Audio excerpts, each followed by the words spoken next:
everybody. Thank you so much for joining us on this brand new show, Musical Mire, featuring the unrecognizable Ryan Jans. And because I'm Mark David Stallard, and we are It's All in the It's Mind. all in the mind. We did not practice that again. We should do that every time, anyhow. We'll blame it on the lag. That's what we'll do. Is Yes. We'll blame it on the. Oh, look at that. There. Okay, we're good? Yep. Okay. My phone, which I'm monitoring our chat room with, it just started playing the introductions. Okay. Whoops. I guess I better do something about that. Well, then that's a good mic because I didn't hear it this time. So good. So for those of you joining us here, this is not going to be a regular The Invisible Man show. We're going to have a regular one starring or featuring with us, Colorado Phil, who's also going to be co-hosting with the wonderful Dolly Dunn is going to be joining us as well on Saturday, 2 p.m. Central Time. So you can check that out on the Colorado Phil show page, the It's All in the Mind page. And I think that's it for now. Then we'll then archive everything onto Facebook. This show is live streaming on Facebook. That's on my personal page, so we could do Facebook as well, and on Periscope. And we're sharing this on the It's On The Mind page and the Colorado Phil Show page. Well, okay, I haven't got it down quite. You can now take a break. While Mark catches his breath, I'll throw out a little plug for Dolly as well. I'm not a huge country fan, but it is always good to do some research on the guests on your show. And so I've watched a couple of her YouTube videos. Incredibly talented singer, great singer. Not my particular genre, but hats off to you, Dolly. I'm really looking forward to having you on the show. This up and coming show coming up this Saturday on June. Let's get that date right. No, let's get that date right, because we all know how much I struggle with dates and broadcasting. So, and particularly dates that don't have June in it. yeah, exactly. So. Okay, so the show is going to be different. The regular The Invisible Man show is a bit of variety. We have a guest, we have some fun. We talk about all kinds of things, have lots of laughs, and even some cartoons. This one's going to be a little less variety. We're actually going to be focusing pretty much on maybe one question or one topic, and we're going to be setting about answering that question. Which no doubt will lead to other questions that we will use to drive other shows. And this particular show, we are going to talk about something that is probably that every musician is keen to know the answer to. It is, can independent musicians make a living being independent musicians? First answer is in one word only, yes or no, Ryan? Can they? I'm tending towards the no end of the spectrum. Okay, I don't think there is such a thing as independent music anymore. Right, and we'll get into that in a second. Yeah, for short, I would say yes and no. Yeah, I'm being very committed there. You're taking my centrist position. Attaboy, I'm getting through to you. Indeed, excellent. Right, so there's lots of good reasons for both the yes and the no and the we're not sure. And we're going to touch on some of these. Hopefully we'll have time in the next 25 minutes to get through most of this. I want to do a shout out to Shalim, who a friend of ours and actually a fan of It's All in the Mind, been to many of our shows, tagged me on a post this week, and it was an FOI music article about this very topic. And that's actually what has prompted me to use this for our first Musical Mire question. So thanks, Shalim. And so I want to take a quote from that article. And by the way, if you look at some of the show notes and the links that we talk about are going to be in the description on the Invisible Man YouTube channel. So go to theinvisibleman.ca/YouTube. Don't forget to subscribe when you get there, but you'll see all the show notes, or some show notes anyway, in the description. So in a study of the music industry labor market, 24% of professional musicians indicated they were considering leaving the music industry. That's quite a significant number. That's a quarter professional musicians that were considering leaving. So that's kind of scary. And we've got people who are like us, who have day jobs that would like to become professional. It is a little bit of a daunting task. So how do you feel about that number, Ryan? It's shocking when you first look at it, but then maybe it would be really shocking to anybody who's not part of the music scene or whatever, who just goes to shows but doesn't really try and get the shows or isn't in a band or anything. If your market is losing 25% of its labor force, that market isn't going to be viable for very long. Like a quarter of your labor is gone. Um, Part of that is just there's no way to make money. Everybody else has their handout, and they look at you as, okay, we're going to use you, you're going to make us money, and then we're going to give you a cut. And it's really like, well, if I'm so valuable, I should be the one negotiating, saying you need to get me people, and if you give me enough people that I make money, I'll share my money with you. It should be the other way around, but it's not. Yeah.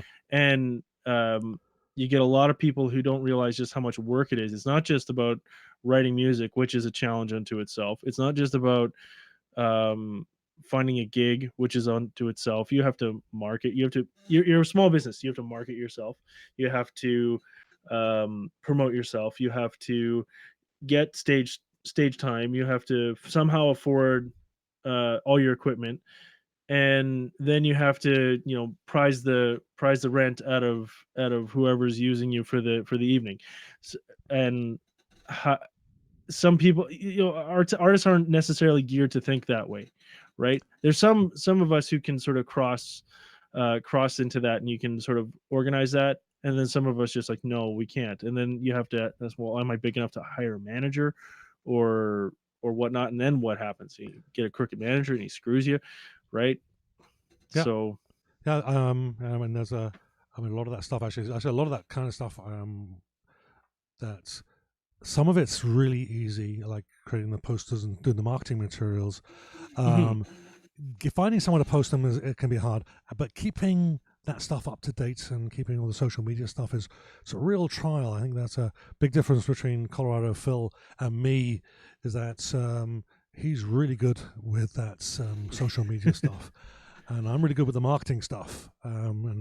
Together we all have our strengths, but Yeah. um, and Well, that, but it here's is the it's thing is when we were playing together, and I didn't have a full-time job, it was no problem for me to be like, Mark, you drop off like a handful of posters and be like, yeah, okay, we'll practice today. And then tomorrow I've got nothing planned other than just my normal practice and songwriting exercises and whatnot. So I will go out and I will hang up posters.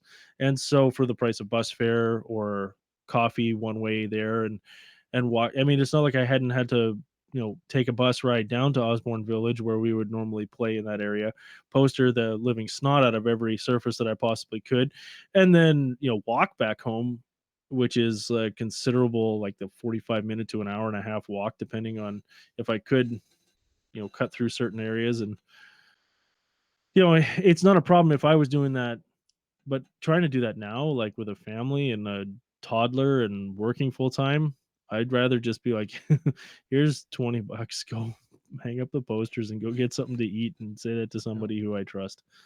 I think we almost got. I've got another show that actually is just how can we market ourselves, and do posters really work? Because I've been asking that question a lot. So I've just written that down. That's something we can talk about another time. Um, Yeah. but for sure, I mean, there's just putting that extra time and just thinking just of this show, which is relatively straightforward to prepare for. I mean, it's still an hour and a half prep for this show. And Yep. I was up last night, making sure everything was all set up, technology was working, and getting the show notes out and everything else. Um, plus the hour or so before the show, and then we'll be teared down and everything. So we're looking at a day, Well, yeah. almost a day's work for something this short. But then we were talking about performing, writing music, um, and recording, and then just forget the promotion itself. I mean, that in itself is we're spending days and days prepping for a single show, right? Yeah. So that's the side that they don't tell you about. And I think the misnomer is that someone's like, "Oh, I know how to play guitar. I've written a couple of songs. That's great." Or I play keyboard. I can write a few songs." Or maybe they're really good at playing that. And then all of a sudden they realize, "Oh yeah, this would be no problem. I'm just going to fall back, I'm going to go in, I'm going to play hard, and I'm going to fall, ass backwards in the money, and people are going to love me." And then you realize that your first couple gigs are going to be playing to people who aren't listening to you, and you'll find out as you start they don't want to hear your stuff, they want to hear you play other people's stuff. So it's very disheartening.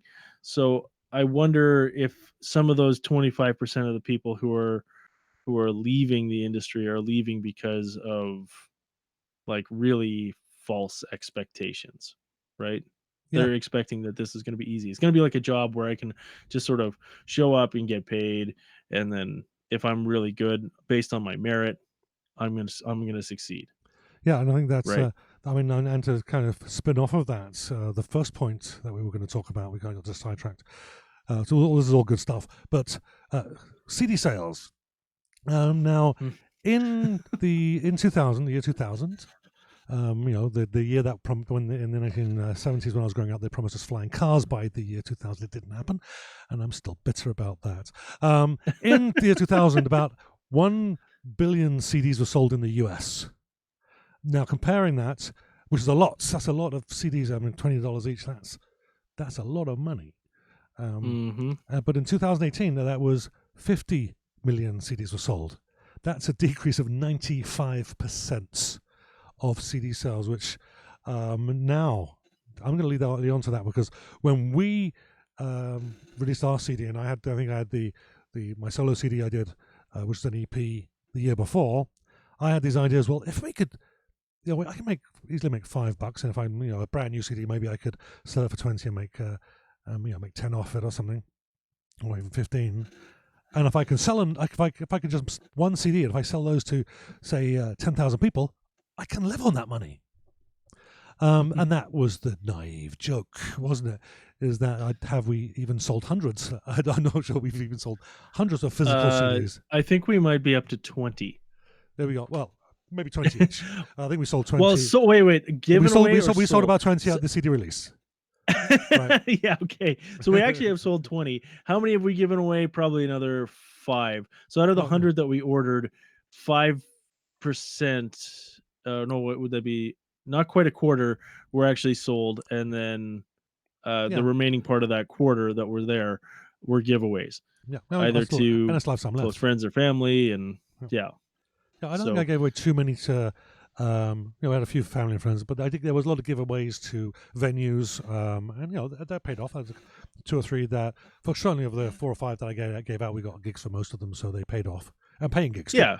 Right. Exactly, and that's the important part is Yeah. paying gigs. I mean that's there. That's the important part. Yeah. A gig is a gig, right? It's good, but man, it's so much better when you get paid. Yeah. And I think part of it too is it's an interesting little thing. Um, I something that I've just sort of I don't have any hard numbers to track this, so I think what happens is a band gets goes out there and then they get a loyal underground following and then maybe they break, right? So in fact a good example of this would be the White Stripes. Everyone's familiar with their Seven Nation Army. That was their big breaking out hit, right? But they'd been around for a while and had done several albums before that, so they probably relied on CD sales like mad to get through, and gigs and planning opening for people, and that's all just part of it. And then all of a sudden and it works perfectly because they're sort of popular right in around that early 2000s, and then right into the streaming age. They're just like CD sales and then right into the streaming age, right? That's just the natural progression that they went. And then now they sell a lot of vinyl and a lot of like physical media. So there's like early 2000s where they're breaking, that probably watches their CD sales diminish, and then they get into the mid 2000s or like the 2010, 10, 12, 13, 14. They can start to sell media because people will buy it. People will buy it. I don't want to just stream the White Stripes. I want a White Stripes album, Right. right?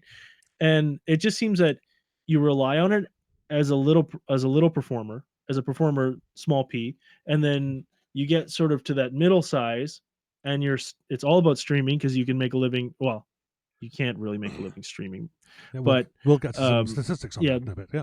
to becoming right. And then all of a sudden you get to a point where you're a big P performer, and now you can sell whatever you want. You can put your name on anything. Here's socks. Here's hats. Here's whatever, Yeah. and they'll sell it. It's about selling merchandise at that Yeah. point, right? Oh, for sure. Actually, I'm just gonna switch the screen. Here we go. And in order to become a successful musician, this is a good little segue. Maybe you were thinking about this already, Ryan. But you've got to become a bit of a wheeler dealer when you've got to stand there at your merch table. Maybe just putting in some money to buy some t-shirts so you can sell them. Selling your CDs. If you've got lots of different things, and maybe you can sell, but you're going to be spending a lot of time, and a lot of bands who are successful with merch. They spend a lot of time on merch, and most of their income seems to come from that area. But you tend to kind of maybe lose your soul a little bit as a musician, and you become these guys. Well, these guys are for big, massive hits. Comedy show when I was young. I think it was at 70s or just the 80s. I forget when it started. But there's a big hit, and it went on for years and years. I think it went on for decades. There's even made a musical from this show, which, if you can believe it. And so these are Del Boy, Rodney, and Grandpa Trotter. And they just would buy junk and try and sell it on to idiots in the market to try and they'll sell it for more than it was. And I don't know if you've ever been to a traditional market place in England, but let me get back there. But what would it? There's always been that guy that has the electronic was a big DVD, not DVD. It would have been the VHS when I was a kid. I'd love watching these guys, and they'd have a big VHS player, and then they'd have the back of the truck would be wide open, and they'll be like, "Come here, everyone! This is great news, guys! Look at this! It's fantastic! It's wonderful! It's Philips, name brand, blah, and it's great! And I'm not going to sell it to you for £10. I'm not going to sell it for £5. I'm going to sell it to you for £2. And someone's like, pass around, have a look. Oh, this is the real thing, And then you can just watch the guys as it comes back, and they switch out the device, and they put in some junky thing, and probably wasn't even worth that much. It was probably more than a couple of pounds. But you can watch, if you stand back and watch it, and you can enjoy the show. That's who those guys are, and that's in some kind of way. That's who we've got to become. We've got to become wheelers and dealers. We've got to become, we've got to become people that would just sell their soul just to sell some merch. You noticed? Yeah. There's a link to this on the YouTube channel. So you. www.theinvisibleman.ca/YouTube. There's a link to our merch, and if you go to our main website, theinvisibleman.ca as well, you can get yourself a nice mug. There we go. I just sold my soul while selling a mug. Yeah.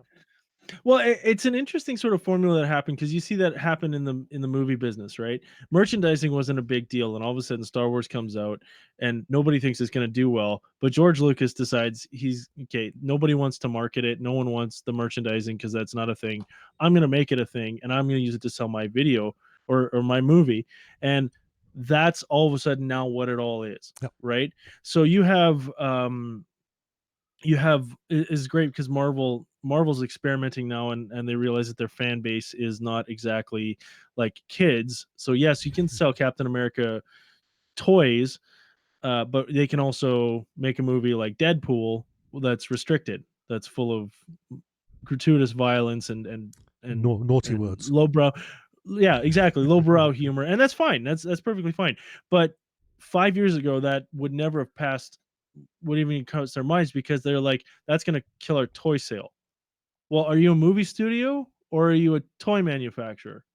Right? Yeah. But it's really what it comes down to is, no, they don't care. They don't really actually care about making movies. So they don't really care about the art. They just really care about what makes their shareholders and ultimately makes the company money. Yeah, that's what it comes down to. As far as the movie industry is that they make most of their money on the first day. Otherwise, everything that's not the first day, they apparently have to split with the venue and everybody else. All they got to do is trick you in the door for that first day, and so let's actually go back to the CDs just momentarily. Is that it's all very well having CDs to sell, and we do definitely appreciate when people have asked for CDs and want to buy them and to show their support. But like with all other merch, if there's no real use for it, maybe they're doing it to be supportive. But if there's no use for it, no way of using it, then it's less of an incentive to buy it. When we released our CD several years ago now, I think it was 3 or 4. My memory's gone. But because I gave CDs to my kids. Because you got to give them. You can't give it to one and not the others, right? Yeah, And my of son course. looks at it, and he would have been about 10, 12 at the time. He goes, "What am I supposed to do with this?" And he was like really puzzled. Like, well, it's a CD. It's got music on it. But well, how do I play it? I don't have a CD player. And that's the It's problem, so true. right? That's the problem. So then that was kind of a bit of an eye opener. Oh, okay. Then is making CDs the right thing to do then? Particularly now, it's probably more so that, or less so. People are using less so using CDs, perhaps. Um, I think it's a tough call because I think there's something that people miss about the actual having physical media. And I again I'm crossing over into like my fandom into movies, right? I like buying special edition Blu-rays and DVDs because they've got all the extras.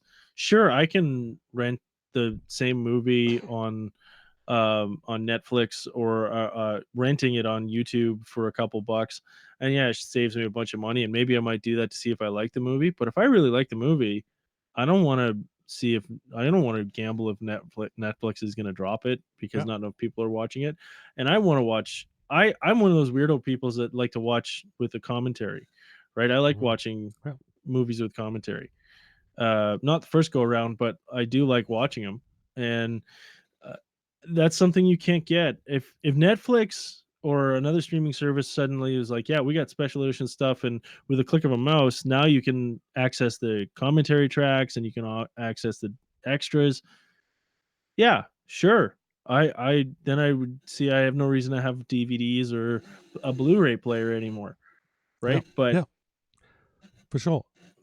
Um, yeah. So then another revenue stream, and I see all these things we're talking about revenue streams, like CD sales, merch. Another one is the streaming. Now, this is I think, worth us taking away and really digging into to see what really is going on in the background. But here's something that's kind of worth noting: can you make money just streaming? Well, to put this into perspective, on Spotify, and I think this was about a year ago, to get minimum wage for one person for a year, you'd have to get 25,000 plays every mhm. day for 365 days. 25,000 plays. It That's almost makes it like I want to go write a bot that's just going to request our music. yeah, And that's and the only way we're and going hope to you be don't get able to found make out. money is to cheat the Yeah, system. which just goes to show you. I think that, and there's a Dan Frechette, Rambling Dan Frechette, has actually was online recently. And said that he's removed all of his music from Spotify and streaming services, and he is a prolific recorder of music. I mean, he's got a body of work that I think would make I don't know if there's anyone that has produced as many records as he has.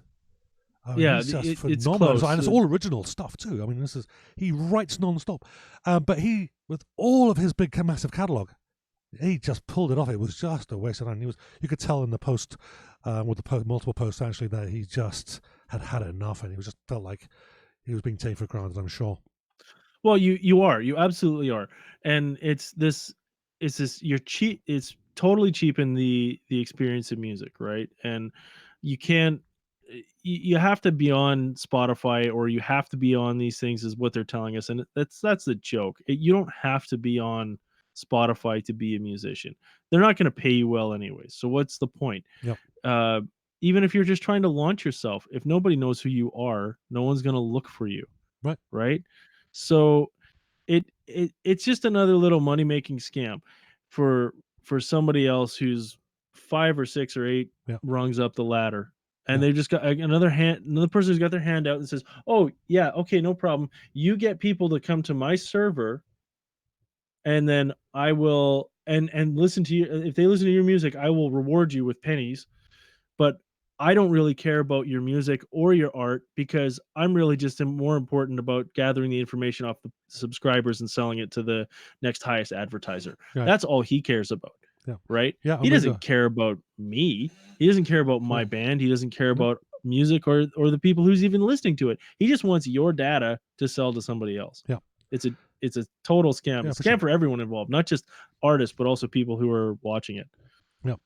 We're talking about that. I mean, we got what I would call not scam artists, but money grabbers, people that are just trying to take from. I mean, the musicians who are not really. I mean, independent musicians are not known for having money, right? And we're known for the opposite. But there are lots of services out there that will say, "Come over here. We can, we can move you along in the industry." And one of those um, money grabbers is recently has got under my skin a little bit is Reverb Nation. Now, Reverb Nation, for those of you who don't know, is it's a social media site for musicians to promote music, which is fine, I guess. But we were number one, and I was number one at the same time as a Winnipeg solo artist in their charts. And it's all in the mind. So me and Ryan were in the charts for number one for best part of a year, if not more. We got absolutely nothing out of it, right? Other than bragging rights. Yep. But not really worth bragging about, because the reason we got high on the charts was because we were. I was rather more. I was really active, trying to friend people and build up conversations. Had nothing to do with the music.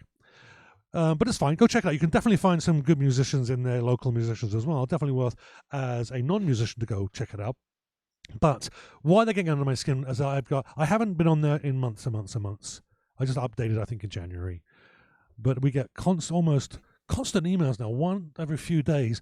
You have earned a place on our great promotional thing, and you follow the link, and it's, give us $25, give us $15. Yeah. It's like, no. And I really upset. You have earned it, but I got to pay for it.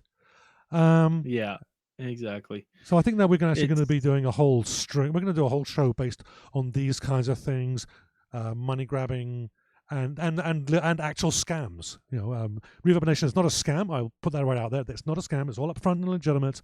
But there are scams out there that will just try and trick you out of your money. And we're going to do a show on that fairly soon as well. Yeah.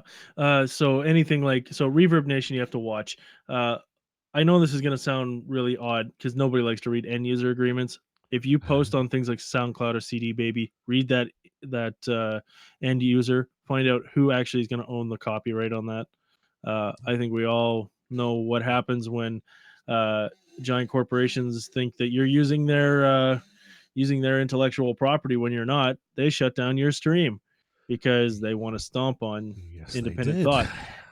We've suffered from that recently. Sony. Go check out our last show. He's your con. Go check out our last show. I know it's 2 shows ago, right? Yeah. Anyhow. Yeah, you can check that out in our archive at invisibleman.ca on YouTube, right? That's it? Yep.